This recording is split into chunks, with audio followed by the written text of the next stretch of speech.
पूरे देश में गुंडागर्दी सिर्फ गौरक्षा के नाम पर और लव जिहाद के नाम पर ही नहीं हो रही, बल्कि ये गुंडागर्दी मंदिर में पानी पीने तक और चोरी के नाम तक आ गई है। मिलत टाइम्स में आपका स्वागत है। मैं असरार अहमद। मॉब लिंचिंग की एक और दिल दहला देने वाली घटना सामने आई है, जहां मासूम बेकसूर को पीट पीट कर मार डाला गया। रांची के अनगढ़ा स्थित सिरका गांव में मॉब लिंचिंग की घटना सामने आई है। महेशपुर के रहने वाले निवासी मुबारक खान को चोरी के आरोप में लोगों की एक भीड़ ने पीट पीट कर मार डाला। ये घटना शनिवार देर रात की है।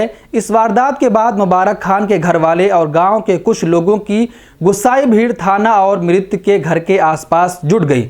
पुलिस ने लोगों को ये आश्वासन दिलाकर वहां से रफा दफा कर दिया कि वो घटना को अंजाम देने वालों को गिरफ्तार कर लेगी। इस मामले में मुबारक के भाई तबारक खान की तरफ से एफआईआर भी दर्ज कराई गई है, जिसमें उन्होंने ये बताया कि भीड़ में शामिल लोगों ने मिलकर उसके भाई को पीट पीट कर मार डाला है। उनका आरोप है कि रात के 1 बजे ग्राम सिरका में बिजली के खंभे में बांधकर वहां के कुछ अज्ञात लोगों ने मिलकर लाठी और डंडे और घातक हथियारों से मारकर उसकी हत्या कर दी। युवक को मारने वाले सभी आरोपी फरार हैं। किया था रात में, समझे, किसी को बुलाने किया होगा या बस्ती का है, वो भी हम लोग बस्ती है, समझे, बस्ती है। कुछ करने किया, कुछ बात हुआ, लेकिन 1 सप्ताह पहले उसको धमकी दिया गया था कि तुमको जान से मार देंगे। धमकी देने वाला बुल्लू महतो है, ठेकेदार जो है वो है। हम लोग को कुछ नहीं, हम लोग को कार्रवाई चाहिए, और नहीं तो फिर हम लोग फिर कोई भी कदम उठा सकते हैं। पिछले कई सालों से मोदी सरकार में भीड़ के हमलों में बढ़ोतरी हुई है और उसने कई नौजवानों को अपनी चपेट में ले लिया है। मॉब लिंचिंग को हवा देने वाले तत्वों में धार्मिक कट्टरता, सोशल मीडिया और राजनेताओं की बढ़ती पहुंच भी शामिल है।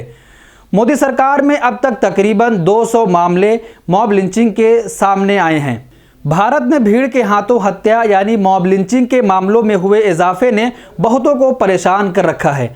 ज़्यादातर बीजेपी शासित प्रदेशों में खास तौर पर एक खास समुदाय को भीड़ के हाथों मार दिया जाता है। मीडिया रिपोर्ट्स में से इकट्ठा किए गए आंकड़ों के आधार पर ये बहस तेज हो गई है कि मोदी सरकार में नफरत के नाम पर किए जाने वाले अपराध लगातार बढ़ रहे हैं। ये अपराधी अपराध करते हैं और पुलिस इन्हें गिरफ्तार भी कर लेती है। उसके कुछ दिन बाद इनको जमानत भी दे दी जाती है, क्योंकि ऐसे लोग समाज में मौजूद हैं जो एक व्हाट्सएप ग्रुप बना लेते हैं और कहते हैं कि हमारा योद्धा है, इसको बचाना है। उसके नाम पर चंदा इकट्ठा किया जाता है और फिर उसकी रिहाई मुमकिन हो पाती है।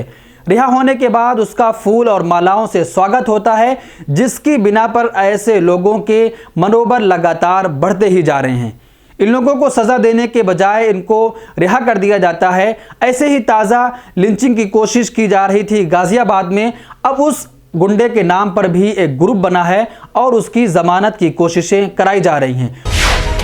मिलत टाइम्स को आपकी जरूरत है, हमारी आप माली मदद करें। हर महीने सिर्फ 100 रुपये और 1 साल के लिए 1 साल सिर्फ 1000 रुपये। रकम भेजने के लिए यहाँ दिए गए फोन पे, गूगल पे और पेटीएम नंबर का इस्तेमाल कर सकते हैं।